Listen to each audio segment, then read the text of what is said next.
লালমুনিয়া বৈজ্ঞানিক নাম আমান্ডাভা আমান্ডাভা বা লালমুনিয়া স্ট্রিলরিডি গোত্র বা পরিবারের অন্তর্গত এক প্রজাতির ছোট চড়ুই আকৃতির পাখি। এটি ক্রান্তীয় এশিয়ার খোলা মাঠ এবং তৃণভূমিতে পাওয়া যায়। প্রজনন মৌসুমে পুরুষদের রঙিন পালকের জন্য খাঁচা হিসেবে জনপ্রিয়। এটি বর্ষাকালে ভারতীয় উপমহাদেশে প্রজনন করে। আমান্ডাভা প্রজাতির নাম ভারতের গুজরাট প্রদেশের শহর আহমেদাবাদ এর নামের অপভ্রংশ, যেখান থেকে এই পাখি পূর্বে পোষা ব্যবসায় রপ্তানি করা হতো। অঞ্চলভেদে এরা রাঙামুনিয়া, আলতামুনিয়া ও সোনামুনি নামেও পরিচিত। লালমুনিয়া প্রধানত সমতল সমভূমিতে লম্বা ঘাস বা ফসল সঙ্গে জায়গায়, প্রায়ই পানির কাছাকাছি ঘাস বন, চাষের জমির আশেপাশের গুল্ম, ঝোপঝাড়, আখ ক্ষেত ইত্যাদি জায়গায় পাওয়া যায়। লালমুনিয়ার 4টি উপপ্রজাতি আছে। এর মধ্যে আমান্ডাভা প্রজাতিটি বাংলাদেশ, ভারত, শ্রীলঙ্কা, নেপাল ও পাকিস্তানে পাওয়া যায়। বর্তমানে বাংলাদেশে এদের ঢাকা, সিলেট, রাজশাহী অঞ্চলেও দেখা যায়। লালমুনিয়া ছোট আকৃতির পাখি, দৈর্ঘ্য 10 সেন্টিমিটার। প্রজনন মৌসুমে পুরুষটির গায়ের রং থাকে মূলত গাঢ় লাল, তবে চোখের পাশ, তলপেট ও লেজ কালো। ছোট ত্রিভুজাকৃতির ঠোঁট সিঁদুরের লাল রঙের। পা ও পায়ের পাতা গোলাপি। প্রজনন মৌসুমের বাইরে পুরুষ পাখির মেয়ে পাখির সাথে অনেক সাদৃশ্য আছে। তখন এদের ঊর্ধ্বাঙ্গ নিষ্প্রভ বাদামি, পুচ্ছদেশ লাল ও নিম্নাঙ্গ ফ্যাকাশে সাদা বর্ণের হয়। তবে মেয়ে পাখিটি পুরুষটির চেয়ে অপেক্ষাকৃত অনুজ্জ্বল বর্ণের হয়। গায়ে সাদা ফোঁটাও কম থাকে।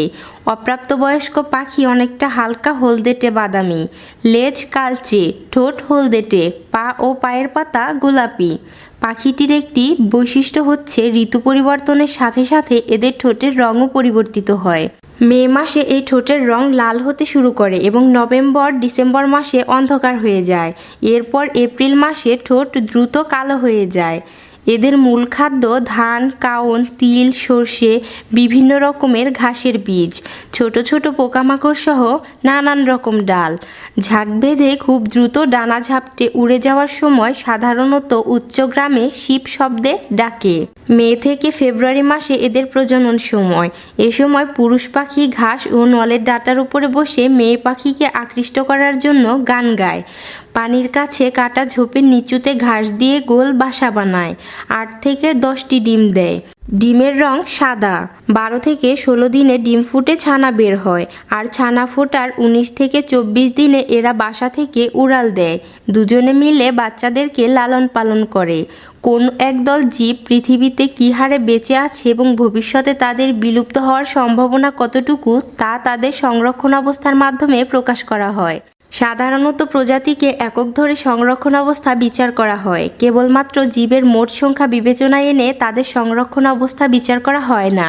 সময়ের সাথে সাথে তাদের সংখ্যা বৃদ্ধি বা হ্রাসের হার, সফল প্রজননের হার, জীবন ধারণের জন্য হুমকিসমূহ ইত্যাদি বিষয়ও বিবেচনায় আনা হয়। বিশ্বব্যাপী বিভিন্ন প্রজাতির প্রাণী ও উদ্ভিদের সংরক্ষণ অবস্থা প্রকাশ করার জন্য IUCN বিপদগ্রস্ত প্রজাতিসমূহের লাল তালিকা একটি জনপ্রিয় ও স্বীকৃত তালিকা। প্রক্রিয়াটিতে বিপদগ্রস্ত প্রজাতিসমূহকে বিপদগ্রস্ততার মাত্রার ভিত্তিতে 3টি ভাগে বিভক্ত করা হয়েছে: মহাবিপন্ন, বিপন্ন এবং সংকটাপন্ন। বিলুপ্ত ও বন্য পরিবেশে বিলুপ্ত প্রজাতিগুলোও এ তালিকায় স্থান পেয়েছে। যেসব প্রজাতির বিপদগ্রস্ততার হার কম তাদেরকে প্রায় বিপদগ্রস্ত ও ন্যূনতম বিপদগ্রস্ত এই 2 শ্রেণীতেই ফেলা হয়েছে। আজ এই পর্যন্তই। পরবর্তী ভিডিওতে ফিরছি নতুন কিছু নিয়ে। ততক্ষণ পর্যন্ত আমাদের পেজটির সাথেই থাকুন। ধন্যবাদ।